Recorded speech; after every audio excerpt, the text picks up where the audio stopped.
Hello, I'm Marcy Payne, licensed counselor in Missouri and self-love coach worldwide. Today, we're going to be talking about one of my favorite topics, the 5 most common boundary setting mistakes that we make in relationships. So let's get started. First, we're going to talk about what boundaries are and what they're not, especially the difference between boundaries and requests. And then I'll go into what I feel like are the 5 most common boundary setting mistakes, and then share some wisdom for setting boundaries in relationships, and even some questions that you can reflect on after this video is over. And then, of course, I'm going to talk a little bit about safety. So, what are boundaries? In general, boundaries are lines or dividers between something or someone. So, for personal boundaries, you can have a boundary with yourself, like, I'm not going to do that anymore. Maybe you're trying to change a habit or a way of being or a way of talking to yourself. Or you can have boundaries with other people. For the purpose of this video, I'm going to be focusing mostly on boundaries with other people. So I think of boundaries in relationships as lines you draw and stand on, metaphorically, energetically, emotionally, all the ways. And boundaries are something that you clearly define, either what you are willing to do or not willing to do. For example, it might be, I'm no longer available for listening to complaints about other family members, or I no longer need you to give me advice on how to raise my kid.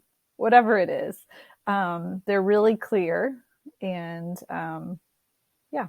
there should be no question about what it is you're willing or not willing to do.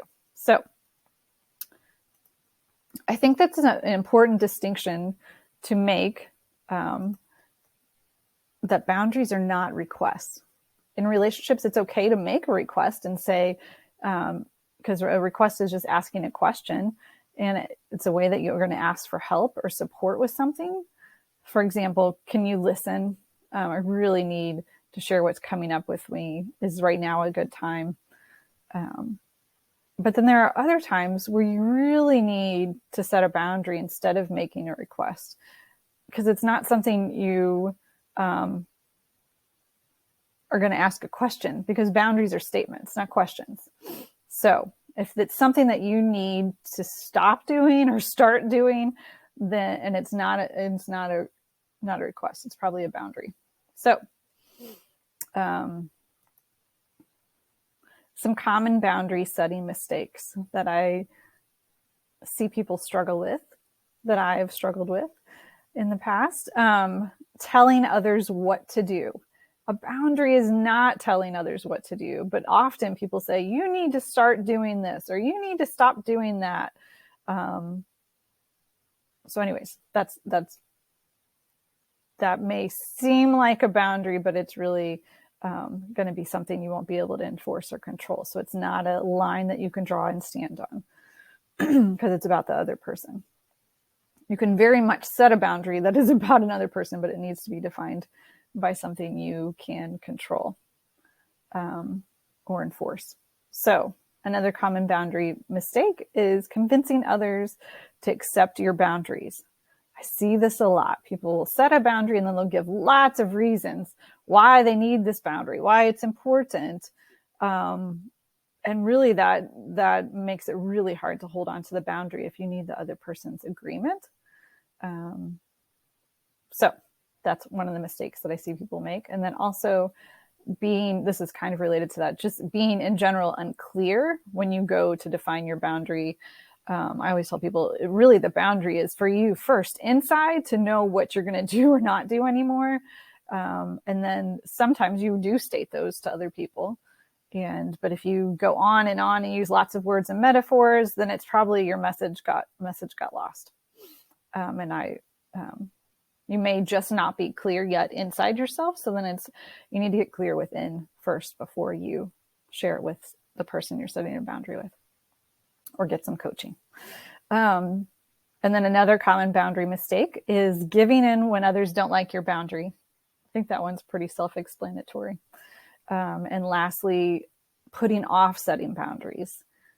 I hear this often too, that people will feel the need, like something's not working for them anymore. And so then they start telling the other person that they're in a relationship with, their child, friend, family member, that I'm going to stop doing this, or I'm not going to do this, or if you don't change, I'm going to start doing this, instead of, again, getting clear within yourself first. Is this a situation I need to set a boundary for, or is it more of a request?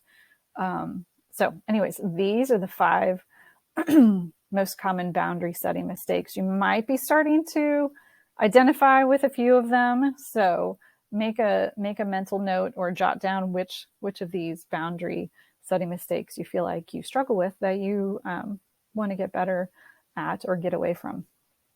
And then before I give you the questions to reflect on, let me just share 2 bits of wisdom for setting boundaries in relationships.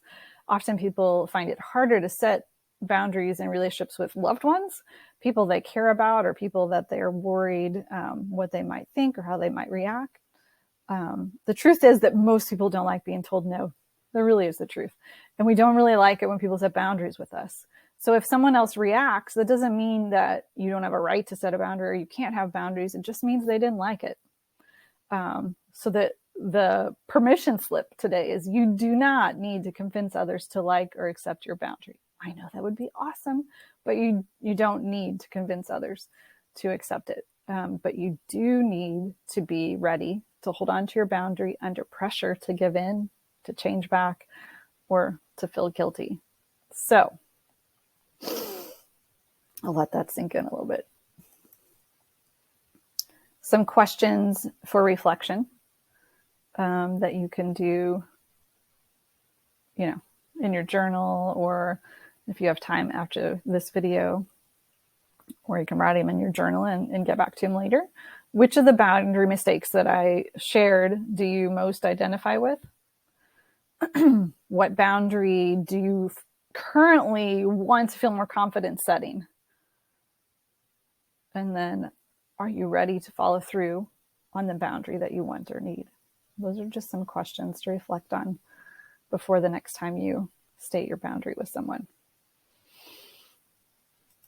I want to just preface that it's never okay to use or receive physical force, name calling, when setting boundaries. If you feel unsafe setting boundaries or saying no in your relationship or situation, please seek more immediate help. I will leave a link to create a safety plan in the description of this video. So if that is something you need, because there are situations where it's actually not safe to set a boundary. You really need more to get safe. So, and then if boundaries is something that you struggle with, I will be offering a course this spring called Prioritizing Yourself. And one of the modules is on boundaries. And I'll walk you through a little bit more of the steps in setting boundaries so you can create space for yourself. So I would love to hear how this landed for you and what your takeaways are. So go ahead and share in the comments anything that you are taking away from this video. Until next time.